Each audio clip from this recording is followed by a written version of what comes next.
everyone, this is Dave from Geekanoids and this is my full review of the Canon Ixus 220HS. Now you saw my unboxing video previously of this little tiny camera. You also saw the video quality in my BlackBerry 9900 unboxing. Both of those can be accessed via the links at the end of this video. For this video, this is my full review, let you know what I think of this tiny little camera. Now first of all I'm going to cover off the size. I've got my iPhone 4 in my pocket and I'm going to show you this compared to an iPhone 4. Now yes, I know the iPhone 4 is in a case, but it gives you an idea of the physical size of the 220HS. A very compact camera, quite a bit smaller than the iPhone 4, just a little bit fatter. So we have got a sort of a thicker device, if you want to put it that way, but certainly just as pocketable as a mobile phone. Now I've given you a product tour of this before, but I'll give you a brief overview. Tripod mount on the bottom. We've got a cover here that houses the battery and the SD card. Really nice lens, 5x optical zoom. Flash on the front. Stereo microphones on the top, which is a really good feature. We've also got the on-off button, the shutter button here, and the zoom rocker. You're going to see this in action very shortly. And then round the back we've got a nice sized screen. I think it's a 2.7 inch screen, quite low resolution, and then we've got some controls for controlling the camera, including a switch to go into full auto mode, or of course something that will give you more control over the device. Little lanyard connector on the side, and then we've got a little cover here for the HDMI out and also the USB socket. Now things I don't like, this cover, very difficult to get back into place, so that was a bit of a failing, but once it's there you have to give it an extra push. At least it does seal those ports on the side of the camera nicely.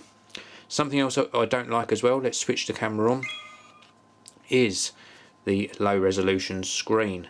Let me just pop something underneath here so you can see the screen in action. It's okay, it is okay, but it is not as good as other screens. It is such a low resolution that you're going to be hankering for more. Canon have just updated this model with a higher resolution screen, almost double the resolution, so it might well be worth waiting for that. Let's give you a very quick look at the menu system. Very easy to navigate through the menu. Here we have got AF frame, face AIAF, which prioritises faces when it's focusing, tracking AF, center, and then background to face. These options are greyed out at the moment because of the mode we're in, but this is for AF frame size and digital zoom. AF point zoom, servo AF, AF assist beam, flash settings, eye contrast, review time, review info, blink detection, grid lines, IS mode. It's got very good image stabilization in here, and then last but not least we've got a date stamp. And then onto our sort of settings menu, we can mute, volume, sound options, hints and tips, LCD brightness, which is at the middle mark at the moment, startup image format, file numbering, folders, lens retract, power saving, time zone, the time, video system, control via HDMI, language, and reset all. So that gives you an idea of the menu system. To gain access to some of the other settings, we're in program mode at the moment. We push the function set button, and this gives you options to go into different recording modes. So we can move over. We're in program mode at the moment.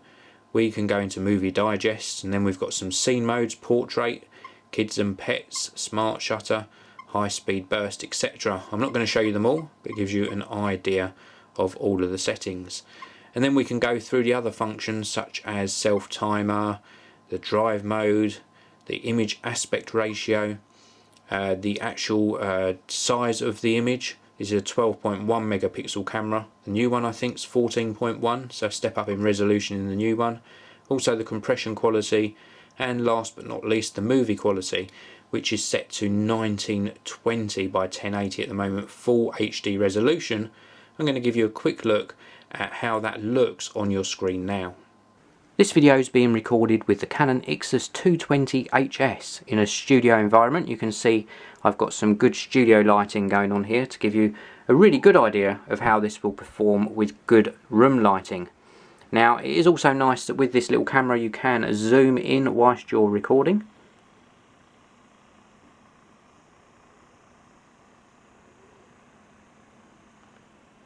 And you've got that 5x optical zoom, and it's sort of controlled really well. They control the speed at which the camera zooms in and out. So that's a really nice feature. So I'm not going to comment on the video or audio quality, I'm going to let you judge that for yourself. Now let's get back to the Canon Ixus 220 HS review. So I hope you found that video sample useful. As I mentioned previously, if you look at the end of this video, there's also a link to a full video that I made using this little tiny camera. I've also been taking some photos, and photos it really does excel at. If I just go back here, this is in macro mode. The level of detail in macro mode is absolutely fantastic. It focuses really quickly. You can actually position a subject just 3 centimeters in front of the lens and it will focus. You also see there it's got an accelerometer built in as well, so it will rotate the photos round. This is another macro shot. Very, very good amount of detail. This is a picture of my Panasonic SD700, and it's picked up all of the detail in the control here, and even the grain on the body of the camcorder. So it does an extremely good job in macro mode and generally in taking photos. Very, very pleasing. I've also been impressed by the video quality. It does produce very clear videos, better in either good studio lighting or outdoor light. Not so good in dim lighting conditions. I like the small size, very nice small size, very pocketable, good stereo mic, so it produces nice clean audio as well. A little bit graty or gratier than perhaps the camera that I'm recording on now, but certainly more than acceptable. Flash range is pretty good, illuminates the subjects nicely. The optics, let me just switch this back on again to make that lens pop out. The optics on here are very good quality as well. Canon do a great job with their lenses, and you can certainly credit the good quality video and photos to good quality optics on this Ixus 220 HS. Now, the things I don't like. Well, I don't like the finish of the body. It's got this sort of textured feel to it. I prefer it to be a little bit smoother. It just feels a bit sort of cheapy on the finish. It is a metal body, so that is a positive point. I mentioned that I also didn't like this cover. You can see this cover's popped off again here just while I've been doing the review, so that needs looking at a lot because it just pops out the whole time. A little bit of a puny battery in it as well, but it is a small camera. Would have been nice if they'd have put in a slightly higher rated battery. And the failing of the camera is really the poor resolution screen, but then they have addressed that with the newer model of this, which is coming out sometime next month. So this was my review of the Canon Ixus 220 HS. You can pick this up for around about £165 in the UK if you shop around. Thank you very much for watching. I'll see you all again in the next video.